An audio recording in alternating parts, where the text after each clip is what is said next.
You know the story. A beautiful native princess falls in love with a handsome English captain, throws herself across his body to save him from execution, and helps bring peace between two peoples. It is one of the most famous stories in American history, retold in countless books and a beloved animated film. And almost every single part of it is false. The real Pocahontas was a child when she met John Smith. There was no romance, the very idea would have been grotesque. The famous rescue may never have happened at all. And her real life was not a fairy tale but a tragedy, a bright, curious girl caught between two colliding worlds, who was kidnapped, held hostage, renamed, and dead by around the age of 21, far from home. This is the true story of Pocahontas, and it is nothing like the legend. Start with who she really was. Her real name was not even Pocahontas. She was born around 1596 and named Amanuta, with a private name of Matoka. Pocahontas was a childhood nickname, meaning something like the playful one or mischievous one. She was a daughter of Wahansanaka, better known as Powhatan, the paramount chief who ruled a powerful confederacy of around 30 tribes across coastal Virginia, tens of thousands of people. As one of the chief's many children, she was a girl of some standing, known for being lively, clever, and curious. But she was not a princess in the European sense, and she was a child. When the English arrived at Jamestown in 1607, Pocahontas was only about 10 or 11 years old. It is worth understanding the world Pocahontas was born into, because it was not a scattering of primitive villages waiting to be discovered. Her father's domain, which the English called the Powhatan Confederacy, was a sophisticated political power, dozens of tribes united under a single paramount chief, with a population of perhaps 15 to 20,000 people, organized towns, extensive agriculture growing corn, beans, and squash, and a complex system of tribute and authority. Powhatan was a shrewd and formidable ruler who had built and expanded this confederacy himself. When the English landed, they were not entering an empty wilderness, they were a tiny, struggling foothold inside a powerful native state that could have destroyed them at almost any moment in those early years. Understanding that balance of power is essential, because for a long time, it was Powhatan, not the English, who held the upper hand. In the spring of 1607, 100 or so English men and boys arrived in Powhatan's territory and built a fort they called Jamestown on a marshy peninsula. They were not farmers or families, they were a commercial venture, many of them gentlemen adventurers hoping to find gold and get rich, badly prepared to feed themselves. They landed in the middle of a powerful, organized native world they did not understand, and they were almost entirely dependent, whether they admitted it or not, on the goodwill and the food of the Powhatan people around them. Among these English was a soldier and adventurer named John Smith, capable, arrogant, and a great teller of his own legend.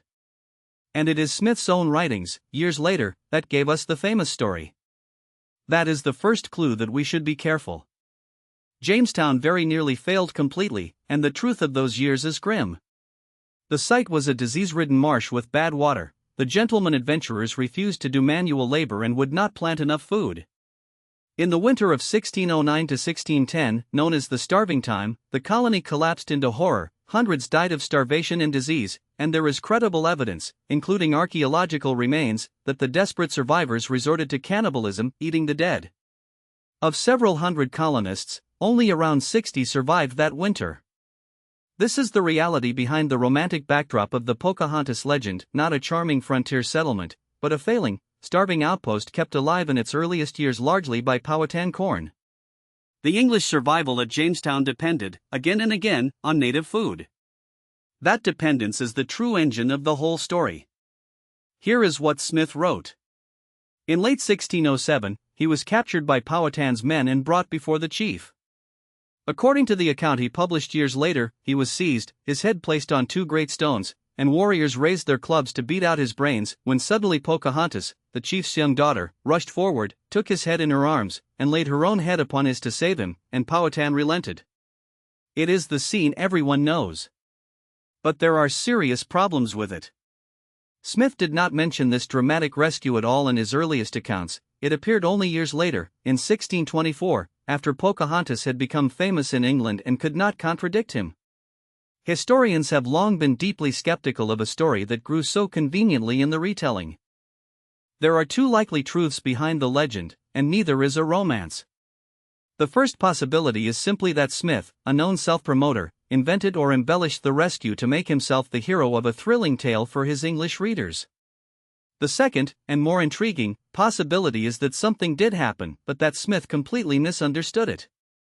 Many historians believe he may have witnessed a ritual, a ceremony of mock execution in symbolic rebirth, by which Powhatan was formally adopting Smith and the English into his confederacy as subordinate allies. If so, Pocahontas's role, if she was there at all, would have been a scripted part of a ceremony, not a spontaneous act of love. Smith, understanding none of it, would have experienced a real ritual of adoption as a personal rescue by a smitten girl. Either way, there was no romance. She was a child, and he knew it. What is real is that Pocahontas, as a curious girl, did become a familiar figure at Jamestown in the early years, and did help the struggling colony. She visited the fort, sometimes bringing messages, and Powhatan sent gifts of food that helped keep the starving English alive through their first desperate seasons. There are accounts of her turning cartwheels with the boys in the fort, very much a child. She may well have warned the colonists of danger on occasion. In this limited sense, she was a genuine bridge between the peoples in those first years, not out of romantic love, but out of a child's curiosity and her father's complex strategy of managing these strange, useful, dangerous newcomers. But that fragile bridge was about to collapse, because the English wanted more than food. They wanted the land. As the colony grew and demanded more land and more corn, relations between the English and the Powhatan collapsed into open, brutal war. Through the years around 1609 to 1614, the two peoples fought viciously. The English burned villages and cornfields, and the Powhatan besieged and killed colonists. John Smith, badly injured in a gunpowder accident, left Virginia in 1609 and returned to England, and, tellingly, Pocahontas was reportedly told that he was dead. She would have believed, for years, that her childhood English acquaintance was gone. The bright girl who had cartwheeled in the fort was now a young woman in a nation at war with the newcomers she had once helped. And in 1613, that war would make her its most famous victim, when the English decided she was worth more as a hostage than as a friend. In 1613, Pocahontas, now around 17, was kidnapped by the English. An English captain lured her onto his ship and took her prisoner, intending to ransom her to her father Powhatan in exchange for English captives, weapons, and corn. She was held hostage for over a year. And it was during this captivity that the transformation the English wanted took place. Held among the colonists, she was instructed in Christianity, taught English ways, and pressured, in the complete power of her captors, to convert. She was baptized, and given a new, Christian, English name, Rebecca. The Powhatan girl Matoka was being remade, in captivity, into an English woman. Whether any of this was her genuine free choice, or the adaptation of a frightened young hostage with no power and no way home, we can never fully know. But the context was captivity. During her captivity, Pocahontas met a widowed English tobacco planter named John Rolfe, a pious, serious man who became convinced he wished to marry her. Rolfe wrote an agonized letter wrestling with his conscience about marrying a heathen, concluding that he did it for the good of the colony and the glory of God and the conversion of her soul, hardly the language of romance. In 1614, Pocahontas, now baptized Rebecca, married John Rolfe. The marriage did accomplish something real. It brought several years of fragile peace between the English and the Powhatan, sometimes called the Peace of Pocahontas. And she bore Rolfe a son, Thomas. But notice the shape of the true story. The girl of the legend marries not John Smith, whom she supposedly loved, but a different Englishman entirely, while a hostage, and the marriage is treated by everyone as a diplomatic and religious act. Then the English found one more use for her, as a symbol. The Virginia Company, desperate for investors, saw in the converted, baptized, English-speaking, Christian-married Pocahontas the perfect advertisement, living proof that the natives of the New World could be tamed, civilized, and saved, and that investing in the colony was a holy and profitable enterprise. So in 1616, they brought her to England. Renamed Rebecca Rolfe, dressed in stiff English clothes, she was paraded through London society as a genuine native princess, presented at the royal court, shown off at banquets and the theater. She was a sensation and a curiosity, stared at by a society that had never seen anyone like her. A famous engraving was made of her in her English finery and lace collar, the only image of her made from life. In it, she looks composed, dignified, and utterly out of place. In London, there was one more strange encounter. John Smith, very much alive, the man she had believed dead for years, was in England, and the two met again. By the account Smith himself gave, Pocahontas was overcome with emotion at seeing him, turned away, hid her face, and would not speak for a time, and when she did speak, she reproached him, reminding him of the ties between their peoples and, by some readings, of promises and betrayals. It was not the reunion of lovers. It reads, if anything, like the confrontation of a young woman with a man who had once been an ally and had let her people down and who had let her believe he was dead. Whatever passed between them, it was brief, and it was the last time they ever met. Pocahontas never saw her homeland again. In early 1617, she and Rolfe boarded a ship to return to Virginia.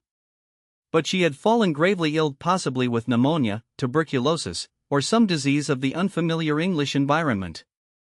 The ship had barely started down the Thames when she became too sick to continue.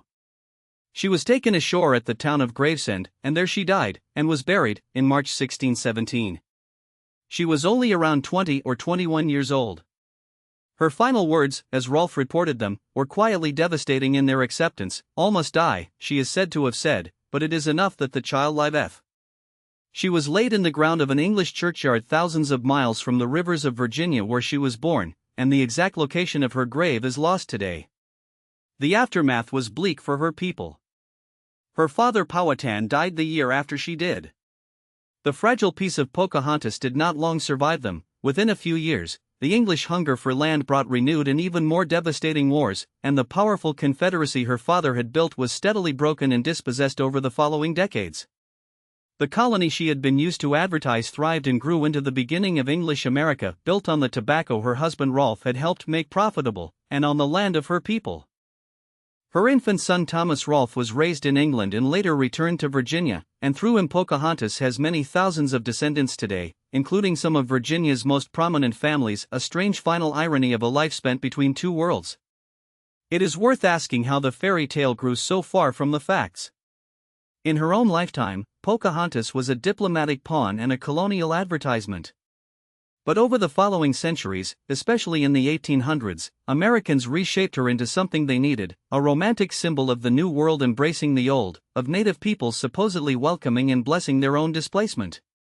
Poets, painters, and playwrights invented and embellished the love story between her and John Smith, ignoring that she was a child when they met and that he was likely lying about the rescue. Prominent families competed to claim descent from the Indian princess. By making Pocahontas a willing bride of colonization, the myth soothed a national conscience. It turned an invasion into a love story. The 1995 animated film was only the latest, and most beloved, version of a legend that had been comforting its tellers for 300 years. So remember the real Pocahontas, not the princess in love, but the girl the legend erased. A curious, clever child who became a bridge between peoples, a young woman kidnapped, held hostage, converted, and renamed, a symbol paraded through a foreign court to sell a colony, and a mother dead at 21 in a strange land, buried in a grave now lost. The romantic myth was largely invented after her death, when she could no longer speak for herself, and polished over centuries into a comforting fairy tale about friendly natives welcoming their own colonization. The truth is sadder and far more human, a real girl, caught in the gears of an invasion, who did not choose most of what happened to her. She deserves to be remembered as she was. Next on this channel, Sequoia, the man who invented an entire alphabet from nothing. Subscribe, and keep learning the history they left out.